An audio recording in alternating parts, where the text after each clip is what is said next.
I recently tried the Ceuracle PDRN and Retinol Shot Ampoule, and it's been a game changer for my dry and mature skin. The ampoule is designed to revitalize and deeply nourish the skin, leaving it feeling plump and refreshed. It's formulated with salmon DNAPDRN,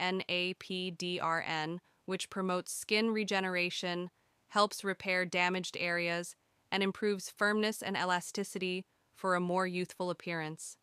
The addition of retinol shot accelerates skin turnover, tightens enlarged pores, and enhances the absorption of active ingredients, making the skin feel smoother and more refined.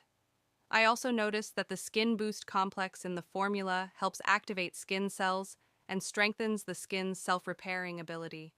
The texture is a soft, cushiony cream that gently holds the spicules, minimizing any discomfort during application.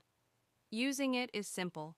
Just apply a moderate amount to the skin and gently press with your palms to help the spicules adhere and absorb. For sensitive skin, it's recommended to start with a small area and gradually increase usage. Because it contains retinol, I always make sure to follow up with sunscreen during the day. Overall, this ampoule has made my skin feel more hydrated, firmer, and rejuvenated, and I've really enjoyed incorporating it into my skincare routine.